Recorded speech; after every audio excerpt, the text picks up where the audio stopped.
Buenas tardes, ahora sí ya estamos en vivo en estas charlas de divulgación. Buenas tardes, soy Cecilia Zeta, titular del proyecto, y en esta ocasión vamos a hablar de la paleontología de bacterias, así le pusimos al doctor Daniel Martínez y yo. ¿Qué es eso de cuándo surgen, dónde existieron? ¿Cómo es que, así como encontramos, bueno, no encontramos, encuentran los paleontólogos huesos y testimonios de nuestro acontecer en el origen de la vida, también en las bacterias existe un origen? Así es. Y de eso es de lo que vamos a hablar este día con el doctor Daniel Martínez. Bienvenido, muchas gracias por la invitación. Muchas gracias, al contrario, por tu invitación. Ya estamos aquí, en vivo. Pues les voy a decir quién es Daniel. Daniel es médico veterinario zootecnista por la UNAM, donde también cursó la maestría y el doctorado. Es doctor en Ciencias de la Producción y Salud Animal. Esto lo realizó en la UNAM y desde 2006... Más o menos, sí, 2006. Se incorporó a la UAM Xochimilco, al Departamento de Producción Agrícola y Animal, donde es profesor de tiempo completo y además es miembro del Sistema Nacional de Investigadores. Es encargado del Laboratorio de Microbiología Agropecuaria en la División de Ciencias Biológicas y de la Salud y ha tenido varios premios. Resulta que es un muy buen tutor de tesis, de licenciatura, de posgrado, y esto lo ha hecho acreedor a varios premios, a varias distinciones, como por ejemplo el premio Pedro Hacha en Salud Pública Veterinaria, que lo otorga la Organización Panamericana de la Salud, y esto fue en el año 1998. También obtuvo el premio Constantino Ordóñez en 4 ocasiones como asesor de la mejor tesis de licenciatura en el área de ciencias aplicadas que otorga la Facultad de Medicina Veterinaria y Zootecnia de la UNAM, donde tengo 2 queridos familiares, que son, te decía, María Elena Trujillo y Rafael Hernández. Ha obtenido el reconocimiento como candidato al Sistema Nacional de Investigadores en el periodo 2012 y 2014, y el reconocimiento como investigador nacional nivel por 2 periodos consecutivos, del 2015 al 2018 y del 2019 al 2022.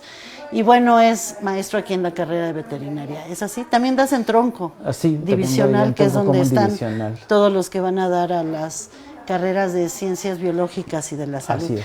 Pues bienvenido. Yo me acuerdo que nos conocimos en unas reuniones hace mucho tiempo sobre el ajolote. Así es. ¿No? Y que tu discurso y el asunto que querías era que se pudiera patentar o encontrar el genoma del ajolote, sí, porque si es un día nos lo van a robar. Así es. Y va a resultar que no es de nosotros y nos prestan tenerlo en nuestro medio ambiente. Sí, ¿no? Así es. Y bueno, desde entonces supe en qué andabas en la genética del ajolote y de muchas especies, y se me echó bien interesante tu trabajo y te agradezco que ahora nos quieras platicar. ¿Qué haces? ¿Qué estás investigando ahora? Porque se me hizo muy padre cuando me lo contaste. Bueno, mira, primero te comento un poco lo de el ajolote. Sí, cuando llegué a la Universidad Autónoma Metropolitana, había muchos proyectos en mente. Uno de ellos era establecer un laboratorio de diagnóstico molecular, el cual ya está funcionando ahí en el laboratorio en el que estoy. Pero también en esas fechas conocí al doctor Arana, Fernando Arana Magallón, en una ocasión que fui al CIVAC, porque me invitaron a conocer el CIVAC. Entonces fui, conocí, vimos el ajolote y el doctor Arana me platicó un poco la problemática que tenían en este centro, que era una lucha titánica para evitar la extinción de esta especie. Y él tenía replicando especies o individuos de forma ex situ y pues hacía mucha falta de mucho trabajo. De ahí surgió una idea de hacer un proyecto que en la época del doctor Salvador Vega se llamaba el Proyecto para la Investigación Básica en el Ajolote y tenía 3 prioridades. La primera era establecer la estructura y composición, se llama estudios de variabilidad genética en la colonia de ajolotes que está en el CIVAC, esos datos ya se tienen, se entregó el informe. Y el segundo, que era el más ambicioso, era poder obtener el genoma del ajolote. En aquellas ocasiones, en aquel entonces, había varias instituciones interesadas en obtener el genoma de este organismo porque presentaba características muy interesantes. Y entre sigue ellas, habiéndolas porque hay dinero internacional que se inyecta para esos proyectos. Así es. Pero la UAM tiene trabajándolo desde el 94. Sí, y además digamos que para nosotros era importantísimo porque era el área de influencia, es decir, estaba el centro ubicado en Xochimilco y tenía, desde el punto de vista del doctor Salvador, tener que ser el punto de referencia con respecto a la investigación del ajolote. Que en el 94 se lo dieron a la UAM, porque esto lo hizo la delegación como parte del plan de desarrollo de rescate ecológico de Xochimilco, y se lo otorgan a la UAM en comodato precisamente porque nos llamamos Xochimilco, porque el trabajo de la UAM desde que surgió era atender la problemática de Xochimilco, y porque había una investigadora que su tema era de las pioneras en el estudio del ajolote, que era la doctora Virginia Graue. Entonces había como muchos elementos, y en ese momento el doctor Vega quiso aportar como un interés mayor para poder potenciar el trabajo y que fuera la institución que abanderara todo esto, ¿no? Ese proyecto. Y creo que en ese aspecto estuvo bastante bien y bueno, y se logró los resultados que te platico. Pero ahora, a tu pregunta de qué me dedico a investigar ahora y en dónde estoy. Bueno, tú me conociste desde ese entonces y lo que siempre me ha llamado la atención son un poco las ciencias genómicas, ¿te acuerdas? Por aquello del chico genoma y todo. El chico genoma, antes de saber que yo le digo de forma irrespetuosa el chico genoma, pero a mí me decían la chica SIDEX. No, es que mira, tiene mucho sentido porque desde que comencé a estudiar prácticamente mi posgrado, siempre me llamó mucho la atención la estructura y composición del genoma de las bacterias y toda la información genética, cómo está organizada, qué dice. En aquellos entonces, y ahora lo veo un poco más, representaba como, digamos, un libro abierto de todas las posibilidades y las características que podía tener un microorganismo. A mí me gustan mucho los microorganismos, pero como médico veterinario siempre me llamó mucho la atención las enfermedades producidas por microorganismos, tanto bacterias como virus. Primero era el interés un poco de saber qué sucedía, por qué los individuos se enfermaban, o cuáles eran los síntomas, y bueno, eso lo aprendí en la carrera. ¿Eso lo hacen los patólogos? Eso lo hacen los patólogos, describen las lesiones y ven cómo son los mecanismos que utilizan las bacterias para dañar al organismo. Pero digamos, se quedan en una parte descriptiva.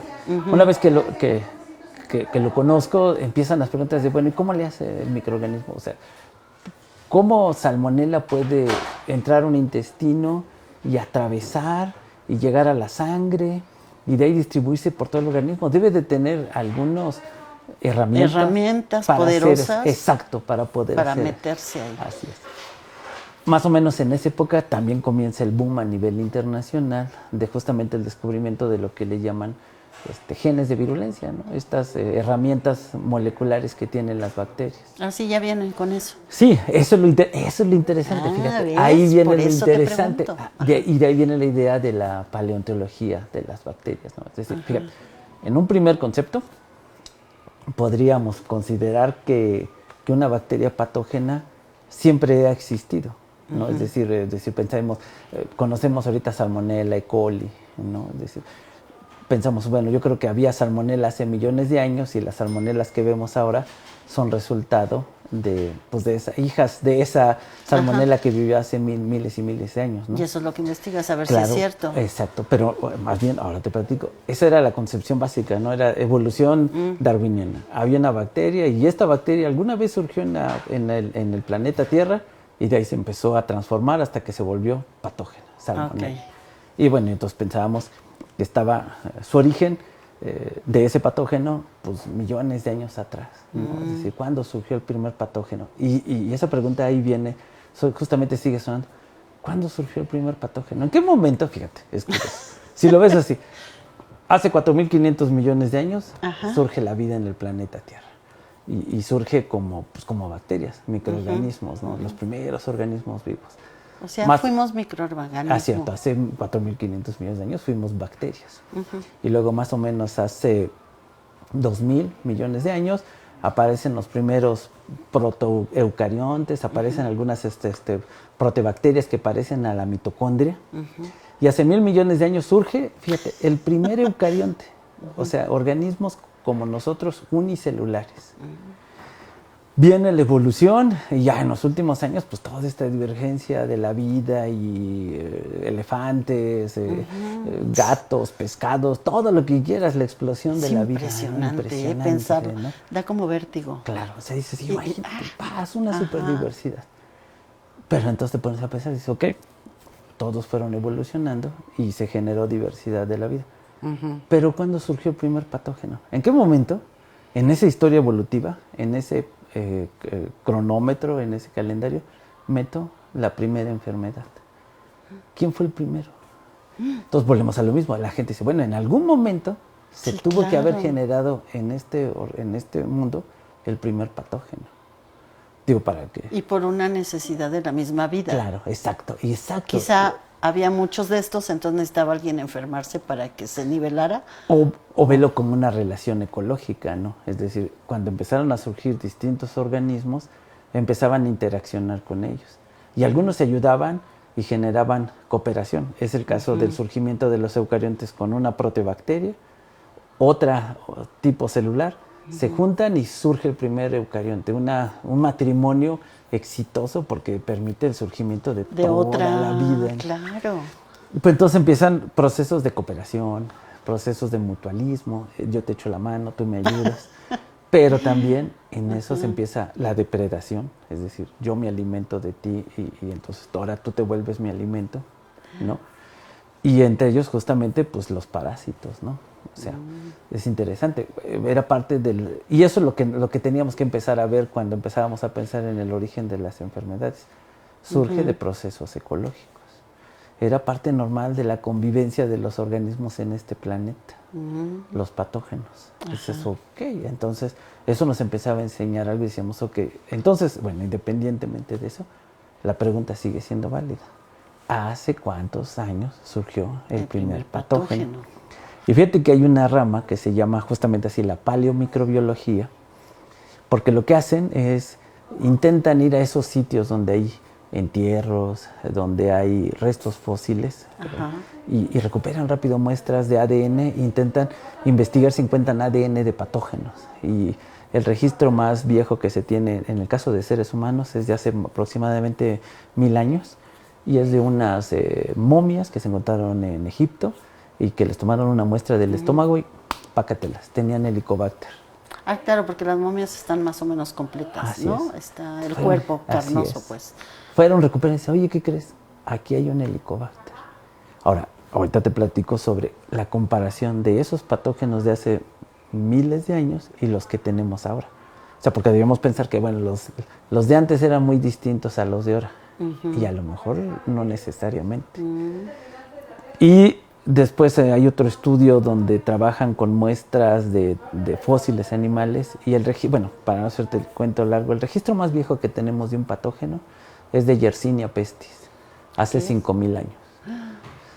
Así se llama el patógeno. Yersinia pestis. Ese era el que producía la peste de la Edad Media, cuando la famosísima peste y que pudría los cuerpos, sí, que apestaba horrible. Y caía en las ciudades y toda la gente le corría, salía de la ciudad y muy parecido a lo que nos sucedió, la gente se cuarentenaba, o sea, ahí está la historia muy curiosa de que Newton escribió su libro, estaba en la universidad, cayó la peste, se fue a su rancho, se encerró y terminando la peste ya había escrito su libro, ¿no?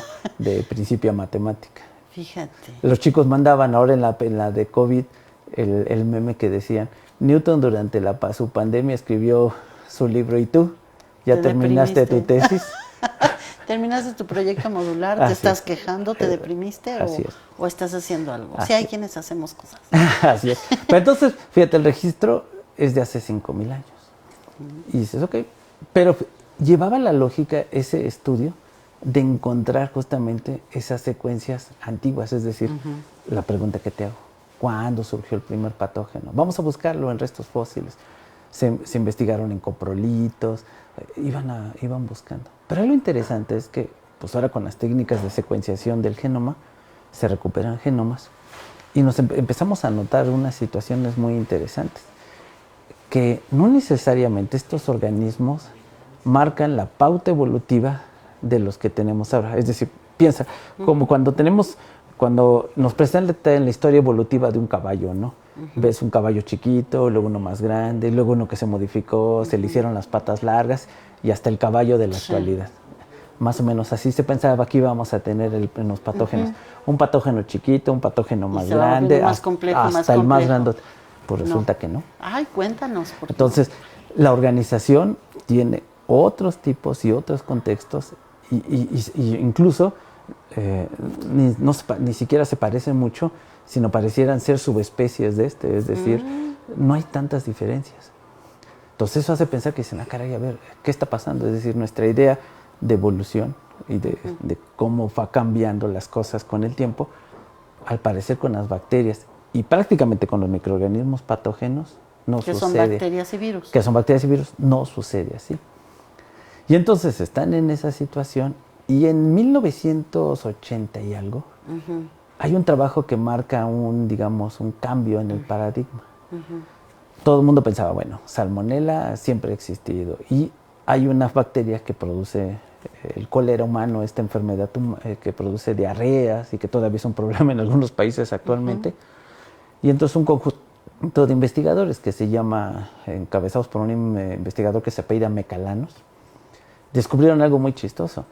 En un brote de cólera en la India, van y toman muestras, recuperan al organismo causante de la enfermedad, como lo habían marcado los cánones, pero lo chistoso es que encuentran, haz de cuenta, el mismo individuo, o sea, igualito, con mecanismos para causar enfermedad y sin mecanismos.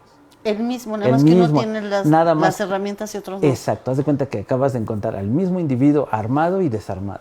Es decir, mientras tenía su rifle, el otro no lo tenía.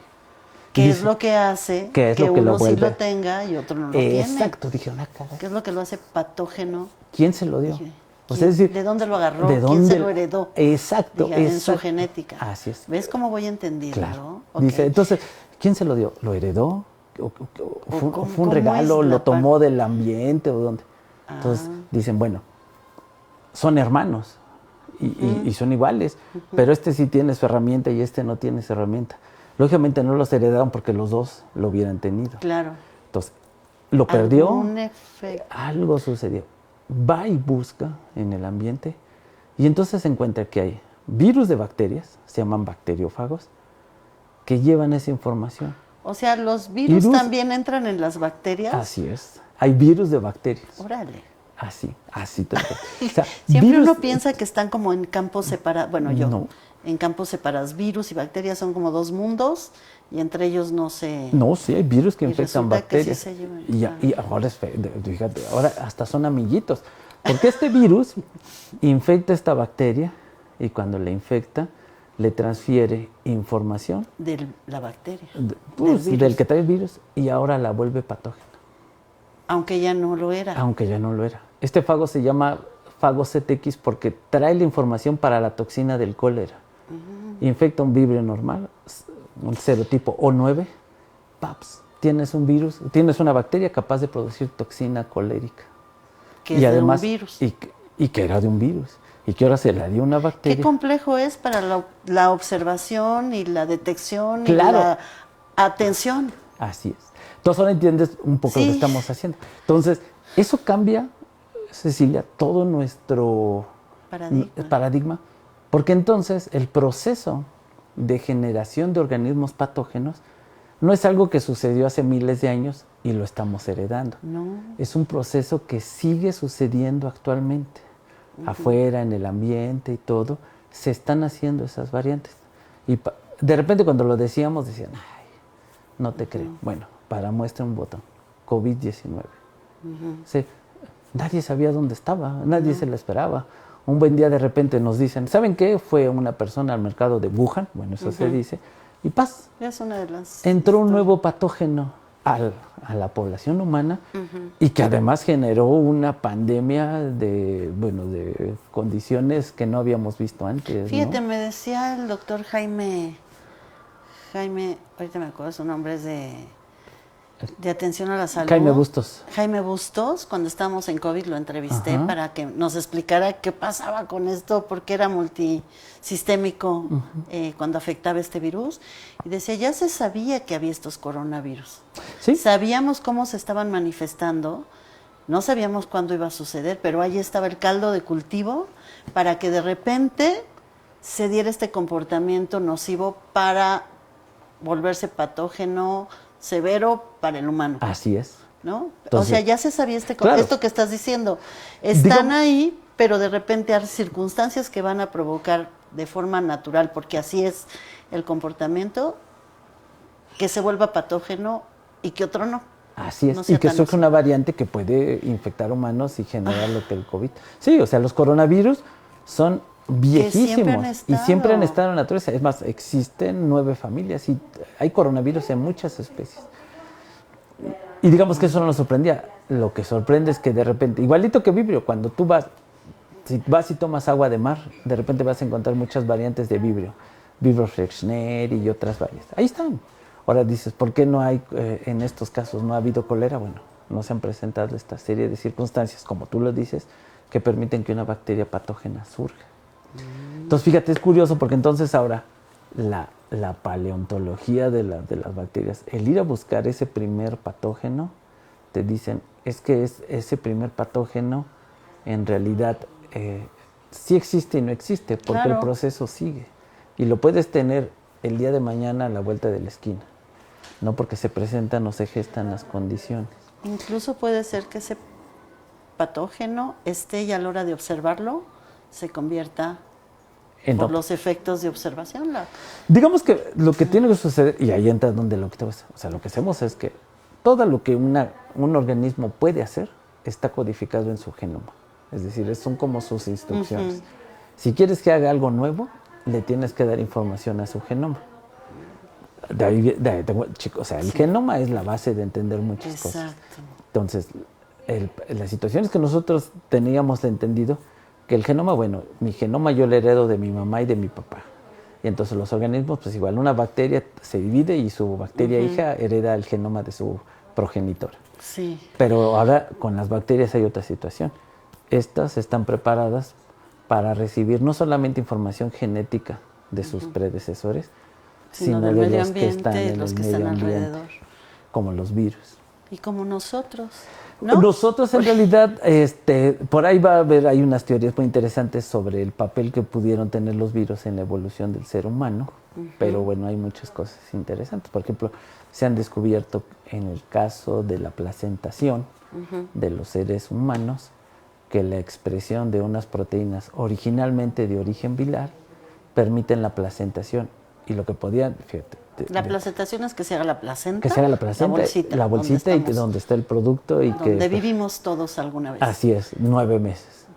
Entonces, imagínate, por ahí se dice que esta capacidad en realidad viene heredada de otros organismos. Entonces esto se vuelve muy interesante. Muy complejo. Así es. En el caso de las bacterias, digamos, para mí mucho más apasionante porque entonces me permite entender que las bacterias patógenas se están generando. Y entonces imagínate, recuerdas lo del caballo. Tengo un caballo chiquito, un caballo grande, un caballo más grande y luego el caballo tal. Y en la cuestión de evolutiva yo espero que este caballo chiquito haya vivido hace 100,000 millones de años. Y entonces los paleontólogos van y buscan en los fósiles a este. Y a lo mejor con las bacterias, en este momento, están vivas todavía el caballo chiquito, el caballo grandote, el caballo más grandote y el patógeno. O sea, no es que ese se murió y convirtió sino que sigue existiendo ese núcleo. Así es. Y hay otro nuevo. Y otro nuevo. Y otro nuevo. Wow. Así los descubrí. Eso es lo que pasó con el COVID, cuando te dijeron que ya sabían que estaban ahí. Imagínate, lo que estaban observando en el ambiente es que decían, ahí está el caballo chiquito. Y mira, aquí viene el caballo más grande. Y ahora ya viene el que tiene las patitas más largas. Y dices, estamos a días, horas, no lo sé, de que surja el caballo como lo conocemos actualmente. En el caso del COVID, estamos esperando que surja una variante que a lo mejor tenga otras capacidades mucho más virulentas. Eso se lo voy a preguntar al caballólogo, al doctor. Al doctor Lombardero. Lombardero, lo tendré el próximo, me parece que en mayo. Okay. Sí, digo, tiene que ver con evolución. Y en el caso de las bacterias, así encontramos, fíjate, el trabajo que estamos haciendo tiene que ver con que, haz de cuenta, si hubiéramos buscado patógenos, hubiéramos ido a buscar, y es como si vas a buscar especies animales y encuentras caballos, ¿no? Pero porque nada más te cerraste a un ámbito. Fuiste a una granja y encontraste caballos. Pero cuando te sales de la granja y empiezas a buscar en la naturaleza, es decir, te metes a la selva, te metes al bosque, a lo mejor encuentras otras variantes de que estaban vivas y que no sabías que estaban ahí. Eso nos está pasando con las bacterias. Hemos ido a buscar patógenos en fauna silvestre y nos encontramos, no sé cómo decirte, híbridos o como si fueran eslabones perdidos en este proceso evolutivo. ¡Ay, qué mágico, oye! Bacterias que son mitad una y mitad otra. Eso está para películas. Ándale. Dices, mira, este es un poquito de E. coli patógena con un poquito de E. coli enterotoxigénica. Ay, mira, y esta qué chistosa. Este es un poquito uropatógena y un poquito toxigénica. Porque tiene esa información, ¿no? Entonces, cuando nosotros lo hicimos y la primera vez que lo vimos y que ya se venía presumiendo, decían, ok. Entonces, el medio ambiente es el laboratorio de la evolución, ahí se están generando. Qué bonita frase, el medio ambiente es el laboratorio de la evolución. Así es, y entonces están generando y de repente, por situaciones como tú dices, fortuitas, de repente surge una nueva bacteria y si se presentan las condiciones epidemiológicas, pues se presentan los brotes de enfermedades. En E. coli apenas acaba de suceder tendrá como 8 o 10 años, un brote de una E. coli muy rara, muy patógena que surgió en Alemania. ¿Y a quién mató? ¿O qué? Pues mató varios alemanes y lo más divertido es que estuvieron, es curioso, ¿a quién le echo la culpa, no? Y entonces primero dijeron que habíamos sido nosotros. ¿Nosotros quiénes? Los mexicanos. ¿Los mexicanos? Ajá. ¿Por qué? ¿Por unos tacos o qué? Porque había llegado un producto de México, no recuerdo muy bien si eran lechugas o tomates, y entonces dijeron, no, es que estaban contaminadas con E. coli. La E. coli, claro, es que están en las verduras frescas. Y dijimos, ¿qué crees? Ese tipo genético ni siquiera existe en América, así que no fuimos nosotros. Así que a mí no me eches la culpa. Y entonces dijeron, a ver, vamos a buscarle. Van y buscan en granos y encuentran, no, vino de Egipto. Nos lo mandaron de Egipto y ahí por eso se contaminó y llegó a Alemania y causó un brote en Alemania. Pero la verdad, Cecilia, pues nunca supieron exactamente dónde se había generado. Un poco como lo del COVID y el mercado de Wuhan. No, es que fue alguien fue al mercado, se comió una sopa de murciélago y ya, salió el virus. Dices, ¿sí? ¿Así de fácil? ¿Neto? Así fue el otro, lo de eso. No, es que llegaron unos granos de Egipto que venían contaminados y surgió la variante. Entonces dices, sí, de ver. Insisto, la situación es que están sucediendo afuera. Y eso es lo que nos gusta, eso es lo que me gusta estudiar. Está apasionante, oye, claro. Qué padre. Entonces imagínate, intentar encontrar muchos eslabones perdidos y con esos eslabones perdidos encontrar, como lo hicieron en su momento los paleontólogos, cómo son los procesos que permiten que surja un nuevo patógeno con capacidades pues como las que vimos de infectar y generar problemas en la población. Ahora, la idea de conocer todo esto es, ok, si lo conozco, ¿cómo puedo en algún momento interrumpir el proceso? O sea, porque no es lo que te iba a preguntar. Claro. Bueno, y qué padre estar viendo ahí cuando surgieron. ¿Para qué? Si conocemos eso, conocemos que hay eventos y marcas específicas que tienen algunos organismos y que entonces si interferimos con esos procesos, a lo mejor les estorbamos un poco o los tropezamos en su carrera evolutiva hacia convertirse hacia organismos patógenos. Pero necesitamos entender muy bien cómo lo hacen para en función de eso, no sé cómo decirlo, atorarlos o detenerlos en ese proceso para evitar que nos sigan surgiendo, ¿no? Es decir, a lo mejor con lo que nos acaba de pasar del COVID, tuvimos una lección. ¿Saben qué? Ni se acerquen a X zonas, ni jueguen con estas especies, porque si tienen junto humano, murciélago, cerdo y no sé qué, como también en el caso de influenza, se puede generar las condiciones que permiten el surgimiento de nuevos patógenos. Pero creo que es mucho más complejo que decir, ¿saben qué? No junten humanos con cerdos y pollos con cerdos, que bueno, eso lo hacemos en veterinaria. Los veterinarios saben que justamente el tener especies distintas conviviendo abre expectativas de... Sí, cómo no. Bueno, hace poquito hablaba con alguien que me hablaba de las plantas y decía, el hecho de que se esté trayendo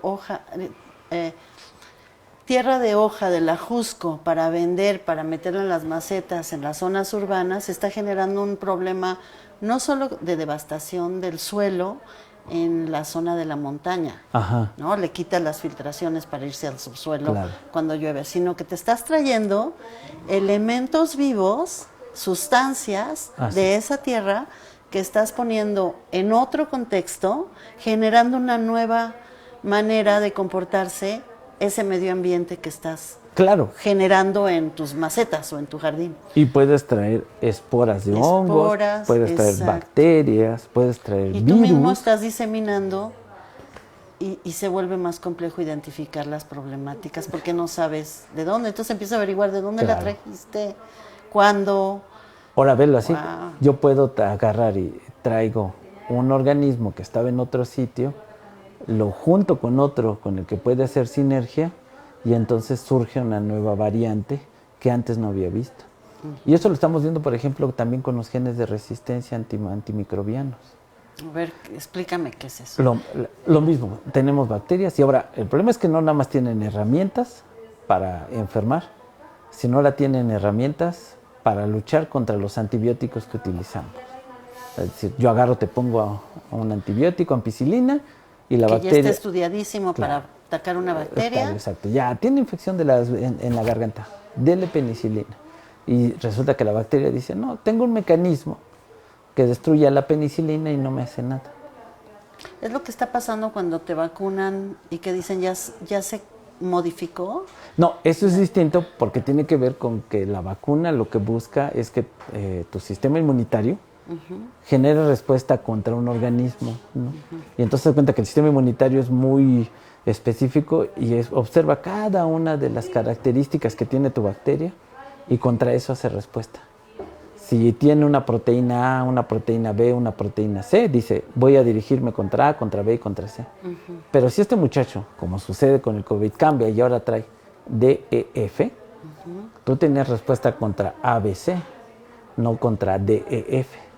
Y entonces ahora otra vez estás expuesto, porque tu sistema inmune es como si nunca lo hubiera visto. Por eso nos estamos revacunando. No, esto es mucho más complejo, Cecilia. A la fecha hay una preocupación a nivel internacional por la resistencia a los antibióticos. O sea, los antibióticos, fíjate, en los años 50, la peste, la gente corría en Europa porque llegaba la peste y significaba la muerte, ¿no? Después se descubren los primeros antibióticos y pues las enfermedades bacterianas dejan de ser tan, digamos, tan de poca preocupación o de tanta mortalidad porque ya había antibióticos, incluso contra la tuberculosis. Antes se veía en las películas, ¿no? Le dio tuberculosis, ya, se va a morir. Y ahora dicen, no, mira, hay tratamientos que se pueden dar, antibióticos que te ayudan a pelear contra la infección. Sí. Penicilinas, cefalosporinas, tetraciclina. Okay. Y durante, imagínate, de los años de la peste, de los años 50 hacia acá, un poquito antes, había sido nuestra herramienta de lucha contra las enfermedades. Cuando a ti te da una infección gastrointestinal, vas con el doctor y te dicen, no se preocupe, tenga usted, tome su penicilina, su amoxicilina, ¿no? Y ya, no hay problema. Pero ahora imagínate que esas herramientas empiezan a dejar de ser útiles.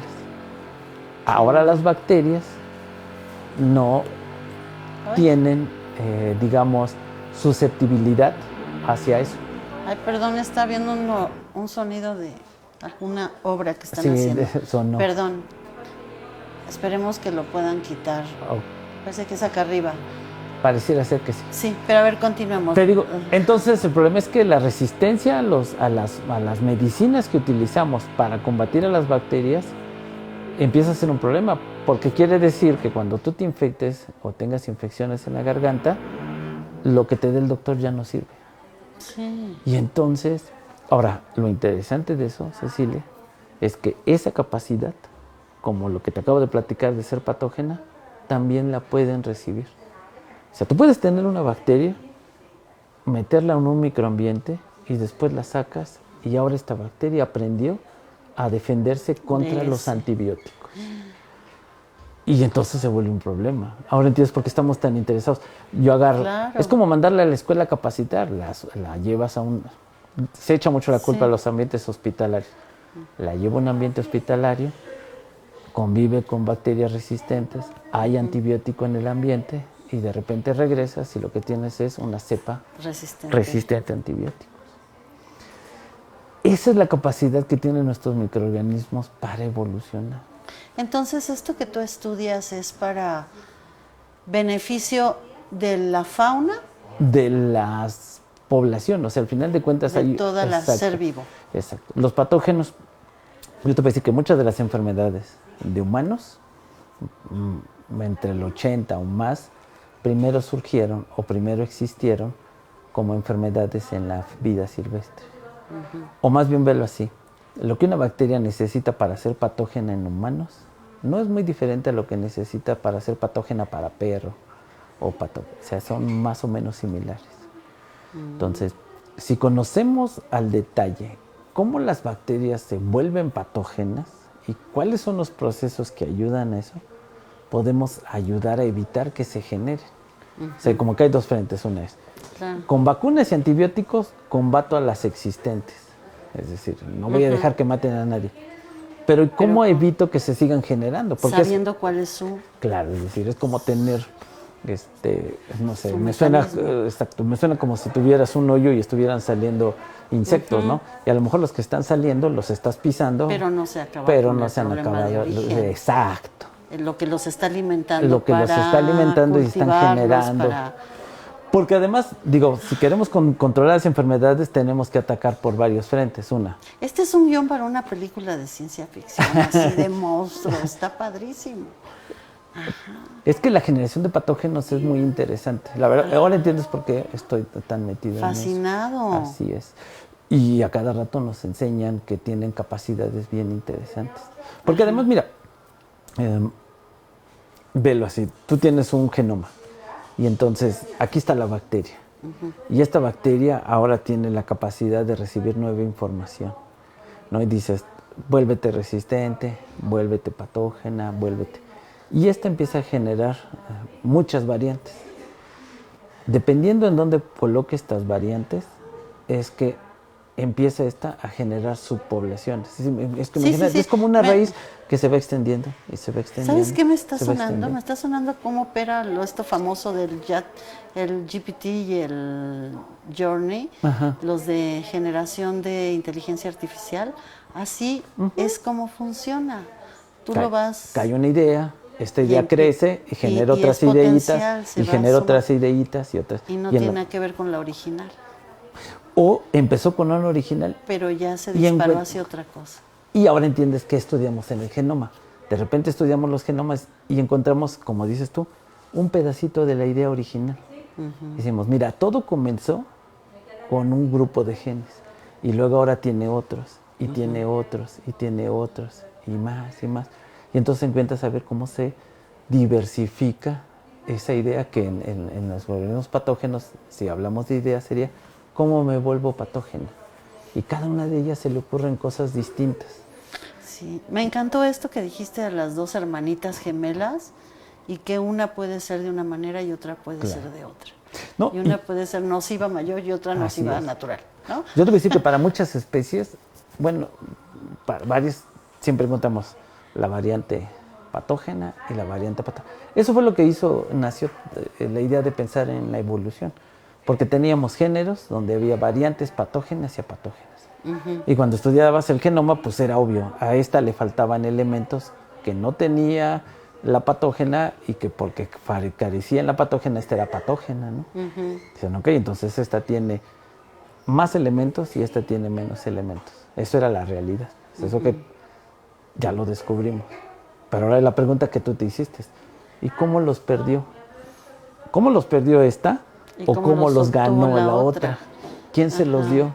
Si son hermanas. Y entonces era justamente el trabajo, la búsqueda de Mecalanos. ¿De dónde están sacando la información? Y entonces vienen y nos enseñan que los virus son portadores de eso. Recientemente con un alumno de doctorado que se llama Jonathan, publicamos... Que nos está viendo. Yo creo que sí. Sí. Publicamos un artículo. Ay, qué linda. Y lo que él hizo fue tomar muestras del contenido intestinal de un coyote que estaba ahí en una reserva de la biosfera y tomamos, en lugar de trabajar con las bacterias, porque ya conocíamos esto, de esa muestra recuperamos estos virus de bacterias, bacteriófagos, y los secuenciamos. ¿Sabes qué encontramos, Cecilia? Genes de resistencia antimicrobianos y genes de virulencia. Es decir, los virus estaban ahí con la información, esperando que una bacteria lo recibiera. Esa fue la realidad que vinimos a encontrar. Dijimos, ok, entonces los virus están moviendo esa información, como ya se había dicho. Me dice Alejandro Azaola, de Sistemas Biológicos, dice, si te digo que investigo te da risa, son bacterias, pero en realidad me gustan las caquitas. O sea, ando siempre buscando la caquita de una especie, de un humano, de lo que sea, de un pez. ¿Por qué se me va a dar información microbiana de su intestino para poder entender cómo se comporta el microbioma? Claro, y en el caso de nosotros, imagínate, la información de las heces me puede dar la información sobre las potencialidades de ese ambiente para generar variantes patógenas. Entonces, fíjate, eso lo estuvimos haciendo y ahora pues tenemos distintas cepas de coli que tienen distinta información y lo que sabemos es que ellas pueden, imagínate, la cepa A, la cepa B y la cepa C. Y de repente la A puede mandar información a la cepa C por medio de un virus. Y entonces imagínate, es como si se estuvieran chateando, pero biológicamente. Toma y te ve esta información, yo te presto esta, tú regálame aquella. Y ese es el laboratorio que te digo de evolución, el intercambio. Oye, entonces, a ver, en tu laboratorio, que Tania, que andaba por aquí, nos dice que si queremos conocer más podemos ir a visitar al laboratorio. Te juro que sí voy a ir. Sí. Fui hace mucho, pero al otro, al de leptospira. Ahora voy a ir a este de biología. Microbiología agropecuaria se llama. Agropecuaria, y es biología molecular lo que ustedes hacen. Así es. ¿Por qué se llama biología molecular? Bueno, el término biología molecular, fíjate, es muy interesante. Es viejísimo el término. Y en realidad viene cuando los primeros intentos de entender, comprender qué es la vida. Incluso hay digamos, no es el libro primordial, pero hay un libro de un físico que se llama Erwin Schrödinger, que se llama justamente así, ¿qué es la vida? Entonces, hace mucho tiempo, una vez que descubrieron microscopios y que vieron que había células y que había núcleo y que había mitocondrias, entonces la gente intentó establecer pues, qué era la vida, cómo están hechos los organismos vivos. Y entonces, las primeras ocasiones, fíjate, primero vimos células y luego vimos núcleos y luego ya con el nacimiento de la tecnología por primera vez vimos proteínas. Y entonces de repente ya estábamos fascinados con esta idea de las proteínas y por primera vez se utiliza el término biología molecular porque empezamos, fíjate, hace unos cuantos años a pensar que la vida eran moléculas, que todo era química, pues eran moléculas. Por eso la idea de biología molecular. Los químicos estaban ahí y decían, no, es que es una estructura, un aminoácido que tiene estas características. ¿Y no? Sí, lo más curioso es que es eso. Después, pero es chistoso, sale de la biología estructural y pasa a lo del dogma central de la biología justamente a partir de la idea de la herencia. Más o menos en ese trabajo se reviven los trabajos de Gregorio Mendel sobre la herencia y otra vez viene sonando lo que todos pensamos, ¿De dónde adquirí estas Ajá. características?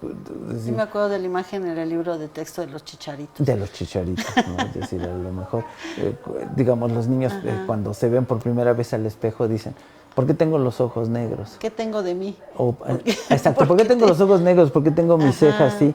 Y ya voltean y dicen, bueno, tengo los ojos negros porque me parezco a mi papá. Sí. Y luego dicen, bueno, y mi papá se parece a mi abuelito. Sí, y mi abuelito se parece a mi bisabuelito. Y entonces empieza la idea de la herencia. Y dices, uy, entonces yo soy resultado de la transferencia de información de muchas generaciones. Y esa idea venía sonando con Mendel. Y entonces de ahí sale la biología molecular. Mi laboratorio se llama Microbiología Agropecuaria, porque cuando yo llegué a la UAM, que te comentaba que empezábamos a trabajar en estas partes del diagnóstico, se empieza a formar el laboratorio y un doctor que era jefe del departamento en ese entonces, el doctor Fernando de León, dice, oye, vamos a formar el nuevo laboratorio, va a encargarse de la bacteriología clásica, pero ahora quiero que hagan bacteriología y diagnóstico moderno, diagnóstico molecular. Wow. Ok. Y entonces, como en el Departamento de Producción Agrícola Animal tenemos las dos licenciaturas, que es la parte de medicina veterinaria y la parte de agronomía, me decía que no quería que hubiera esa separación en que tú eres veterinario y no agronomía, sino que agruparas. Y de ahí sale el término microbiología agropecuaria. Claro. ¿No?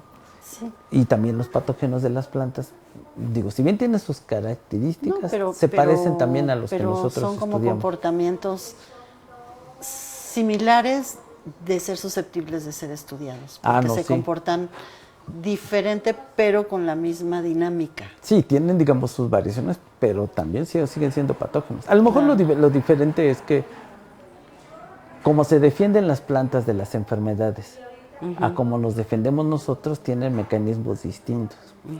Y un patógeno, para ser patógeno, también tiene que aprender. Esos son los mecanismos o las herramientas con las que causa enfermedad. Tiene que aprender a desarmarte para poderte infectar. En el caso del COVID, mira, por ejemplo, que es otra de las... Suena a narcisistas. Ándale, que te más conocen. No, sí. Y saben cómo hacerte daño. Así es. Y a mis alumnos siempre les digo jugando, el problema es que el virus ya leyó su libro de inmunología y se lo sabe muy bien. Lo sabe muy bien. De tal suerte que sabe cómo engañarte para infectarte. Ahí en el laboratorio trabajamos, ahorita que dices de Tania. Sí, en humanos son psicópatas. Bueno, no sé si los patógenos sean psicópatas. Identifican muy bien cuáles son los mecanismos para manipular, hacerte daño y desbaratarte y destrozarte. Claro, a lo mejor entonces es una parte de son psicópatas biológicos, porque sí, son buenísimos. Qué maravilla. Digo, ahorita que mencionas a Tania, ella trabaja con un virus que se llama parvovirus canino. Y es un virus chiquititito. Si tú lo ves, nada más tiene... Esa es la que le tenemos que poner a las mascotas, sí o sí. Exacto. Pero mira, ese virus que los infecta, eso es chiquititito. Nada más tiene 2 genes. Una proteína estructural, o sea, una proteína que lo recubre, y una proteína que está dentro que se llama NS1. 2 proteínas. Bueno, ¿Y dónde la agarra el animal? Pues de otros animales infectados, digamos, otra vez lo mismo. Los virus hay en la naturaleza, en todos lados, ¿no? Y se van infectando y es un medio de dispersión. Para él lo divertido es que con esas 2 proteínas infecta y mata perros. O sea, 2 proteínas son suficientes. Que es un poco, siempre les digo, como el MacGyver, ¿no? El cuate que con la navaja... Uy, me suena así a los 80. Ah, los 80. El cuate que con su navaja solucionaba todo. Y decía, con una navaja construía un cohete y se iba a la luna. Sí. Bueno, parvovirus dice, yo tengo 2 proteínas y 2 proteínas me son suficientes para infectarte y generarte daño tal que te mueres. Que te mueres. Oye, por ejemplo, las proteínas, me decían que quienes somos alérgicos a los gatos, no es por el pelo del gato, sino por la proteína que se queda pegada en el pelo del gato, bueno, que es la que genera que te vuelvas alérgico. Digamos que puede ser la proteína del pelo del gato, o puede ser más interesante, fíjate, para que veas, pueden ser los patógenos que viven en el pelo del gato. Es decir, puede ser algunos hongos o algunos ácaros. Es decir, la gente se vuelve alérgica de repente y les hacen pruebas. Y hay un antígenos que se llaman DERP1, DERP2. Y DERP1, DERP2 y otros son proteínas de ácaro. Entonces, en realidad, a lo mejor... no es la proteína del gato, es una proteína de un ácaro que vive en el pelo del gato. Exactamente, como también sucede con las gallinas. Entonces, eso sucede y bueno, ahí la gente reacciona y el problema de esa respuesta, ahora entiendes lo de la respuesta inmune, si se equivoca la respuesta inmune, la respuesta que te dé a lo mejor no es benéfica, sino todo lo contrario, te vuelves alérgico. Que en realidad el término de alérgico es, digamos, se conoció como, le dicen atopia, pero en realidad es atípico. O sea, empezó siendo atipia, porque a veces había gente que yo te ponía en contacto, no sé, te daba de comer lo que tú quieras, pescado. Y mientras un individuo comía y no pasaba nada, el otro comía y le daba diarrea y generaba, y tenía alergia alimentaria, vómito. Y depende de todo su microsistema. Empieza con su sistema y también sus microorganismos que le ayudan. Y entonces, pues dijeron, este es atípico. O sea, todos los demás son, si lo queremos llamar, digo, y no tengo nada contra los alérgicos, pero los demás tenían una respuesta normal y había unos individuos que tenían una respuesta diferente. Entonces, les decían los atípicos, atípicos, atípicos, y pasó de atípico a atópico y de atópico a alergia. Y a la muerte. Ay, claro. Bueno, y a tener que tomar un montón de cosas. Antihistamínicos y todo lo demás. Oye, Daniel, qué interesante. Te digo que a mí me encanta platicar con ustedes porque me entero de muchas cosas. Pero fíjate que aquí tenemos unos comentarios precisamente de Tania Cruz. Es de tu laboratorio, ¿no? Creo que sí, Tania. Sí, Tania Cruz, porque dice, si les gustan estos temas, los invitamos al Laboratorio de Microbiología Agropecuaria. Está en el edificio F, tercer piso. Así es. Voy a tener que empezar a hacer esas visitas guiadas. Mañana voy a hacer una al CIVAC, porque necesitamos conocer lo que tiene la universidad. Sí. Y los laboratorios. Una vez nos resolviste un problema con unos chinamperos de Xochimilco que me decían, necesito un estudio del agua de la cual se riega esta chinampa para saber si soy susceptible a que me den un apoyo económico en un proyecto del Estado. Hace como 12 años, muchísimo tiempo. Una prueba de potabilidad. Y yo dije, ya lo puede hacer. Y como conocí el laboratorio, dije, y tú me dijiste, lo hacemos. Y inmediatamente se les puede resolver a la comunidad una necesidad. Porque la universidad tiene esos recursos, no solo el equipo médico especializado que son ustedes, sino la infraestructura que el mismo Estado nos ha proveído con recursos para que los investigadores armen sus proyectos de investigación y den atención cuando es una cosa solicitada. Claro, ¿no? Yo te puedo decir que el laboratorio hace diagnóstico de enfermedades, digo, de animales, principalmente, pues porque soy médico veterinario, y también hacemos análisis de alimentos ahí. Los alumnos de agronomía todos los trimestres van y traen. Es interesantísimo, podría decir, trae muestras de lechugas, acelgas, espinacas, jitomates, papas, todo. Y llegan y hacen análisis microbiológicos y encontramos que en algunos, pues bueno, tienen las características microbiológicas deseadas y es un alimento sano, que puede ser consumido sin mayor riesgo. Y bueno, también hay que decirlo, ha habido ocasiones en que traen productos y encontramos organismos patógenos que dicen, uy, no. Ay, Dios mío, ni lo toques. Exacto, ni te lo comas. Porque por más que le laves, por más que le eches cositas. Sí, hay que tener mucho cuidado. Traemos hemos recuperado de ahí de algunas muestras salmonelas, por ejemplo. O ahora que estás de director de tesis con esta Beatriz del herbario. ¿Sí? Bueno, Betty trae es un proyecto muy interesante de ella. Digo, yo creo que la vas a entrevistar. Sí, pero pronto. Justamente pensando en la resistencia que te digo, ella me comenta y dice, yo conozco plantas que la gente utiliza, y eso me parece realmente apasionante. Si yo conozco, por la parte de la etnobotánica, yo conozco plantas que la gente utiliza para pelear contra infecciones. Es decir, a la gente le da una infección en vías urinarias, como sucede en el país. Y en lugar de tomar medicina, toman un té de X, pero lo interesante es que se cura. O sea, lo interesante es que las pacientes se curan. Dices tú, ok. Lejos de negarte como médico, como investigador, esa realidad, todo lo contrario. ¿Qué pasa? Exacto, a mí me llamó mucho la atención. Bueno, en sistemas biológicos tenemos a Miguel Ángel Zavala, o a la doctora Claudia Schifter, que están en este ámbito de estudiar qué sustancias tienen las plantas que permiten para poder ser medicosas o ser benéficas para combinarlas y hacerlas medicamento. Así es. Entonces, ¿no? Viene Betty y dice, oye, ¿sabes qué? Tengo algunas plantas que se toma la gente para infecciones de vías urinarias. Y funciona. Y funcionan. Dije, sí, ok.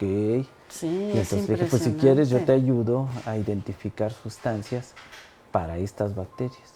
Y ahí trabajamos con el laboratorio, con el Hospital Infantil Federico Gómez, porque fíjate que es muy interesante, pero llegan muchos niños con problemas de vías urinarias. ¿Nombre? Ellos tienen una muy buena colección de cepas aisladas de niños. De niños. No, sí, de cepas aisladas de niños infectados con vías urinarias. Y el problema, digo, no conozco la magnitud, pero sí es un problema más o menos relevante. Ajá. Y de algunos niños, que eso es ya grave, Cecilia, se han recuperado cepas multiresistentes. Claro. Multidrogoresistentes. Bueno, pues vamos a tener que despedirnos, Daniel. Yo creo que va a ser la 2 en un momento. Pero antes de que nos vayamos, te dice Jonathan Josué López.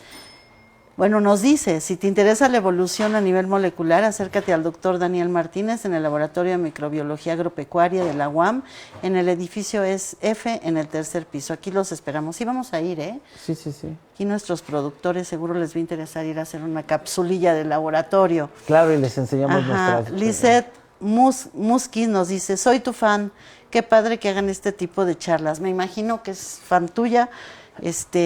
Ivonne Paniagua dice, en relación a las vacunas, ya se me desapareció esto. Dice, en relación a las vacunas, si alguien no toma la decisión de aplicarse, ¿qué le puede pasar? Pues es toda una discusión. Es toda una discusión porque lógicamente ha habido una controversia en los últimos días con respecto a las vacunas. Y a lo mejor lo que comenta Ivonne es que yo estoy de acuerdo con lo que ella dice. O sea, a final de cuentas, el que te tomes un antibiótico, el que te vacunes o el que hagas cualquier cosa, pues es decisión tuya. Tiene, como todo en esta vida, consecuencias positivas y consecuencias negativas llevar a cabo esa acción. En el caso de una vacuna, pues tú sabes que al menos no tendrás esa protección que otros individuos tienen. Pero es una decisión. Claro, es una decisión. Pero a lo mejor, por otro lado, ¿no? El hecho de que la gente no se quiera vacunar obedece a que no todas las vacunas, de repente, tienen todos los niveles de constatación que requieren. Es decir, veamos lo que pasó con el COVID. La aprobación de las vacunas del COVID fue una aprobación de emergencia, Cecilia. Es decir, una vacuna para que se apruebe bien... Son 10 años, 10 años. A ver, si nos hubiéramos tardado 10 años en hacer la vacuna... Ya es más, ¿quién sabe? El COVID ya se hubiera quedado atrás y ya estaríamos apenas sacando la vacuna. Sí. Entonces dijeron, ¿saben qué? Va sobre la marcha. Claro. ¿Ha generado conflictos? No lo sé. De repente ha habido ahí unos casos que le han querido asociar, nada más está, del desarrollo del síndrome de Guillain-Barré y la vacunación contra COVID. Y entonces ahí hay una pugna entre elementos a favor. Se sabrá al paso del tiempo conforme se vaya estudiando. Para eso tenemos investigadores como tú. Y nos dice, y gracias por la pregunta, Ivonne, saludos. Gracias. Valeria Bautista está viendo el video. Santiago Martínez dice, increíble charla, muchas gracias. Qué bueno que les gustó. Excelente manera de explicar, nos dice Agustín Hernández. Jorge de la Garza, saludos, fue de mis primeros chicos de servicio social de divulgación de la ciencia. Gracias a él tengo el canal de divulgación. Saludos al doctor Dani, de los mejores docentes que he tenido, una verdadera biblioteca de las ciencias biológicas. Esto te lo dice Lalo GGS. Cristina Iglesias está viendo el video. Marifer Ramírez, saludos al doctor Daniel, de excelente plática. Santiago Martínez, un excelente exponente, es el doctor. Mish Valle está viendo el video. Camila, no los voy a nombrar a todos porque hemos tenido mucho público, chicos, me da mucho gusto. Oye, Elizabeth Ávila, Samantha Sánchez, Cristina Guzmán, Jennifer Chávez, Emanuel Mendoza, José Luisito Enríquez, Cris Blancas, Raúl Calleros, Elsie Yadira Rodríguez, Fran Chamorro, Alejandro Iglesias, Ivonne Paniagua, Jonathan Josué, Araceli Cortés, hola Araceli, Jimena de la Cruz, Diana Velázquez, Evangelina Seguro, hay una amiga que nos sigue, es una fan del programa. Tania Espinosa, Alex Gran Caspi y Emilio Zúñiga, y bueno, Irving Hernández, el querido Irving de las ánimas. el Ay, ingeniero Irving. agrónomo. Hola, Saludos, Irving. Saludos. Muchas gracias. Pues gracias a todos por escucharnos. Creo que este tema da para mucho con esto de la paleontología de las bacterias. Muchísimas gracias. Nos vemos pronto y bueno, me despido no sin antes agradecer a Rocío Silva, quien es la jefa de la librería y que nos da posibilidades de realizar el programa en este espacio tan hermoso, al equipo de UCI, de la Unidad de Comunicación, Información e Identidad Institucional, con el licenciado Gaspar y con Aarón, quienes son nuestros productores, y bueno, por supuesto a la doctora Marta Flores, quien es la coordinadora de Extensión Universitaria, la doctora Angélica Buendía, secretaria de la unidad, y al doctor Javier Soria López, rector de la unidad Xochimilco. Muchas gracias y nos vemos pronto. Gracias, Daniel. No, gracias a Buenas ti. tardes. Buenas Hasta tardes. luego. Hasta luego.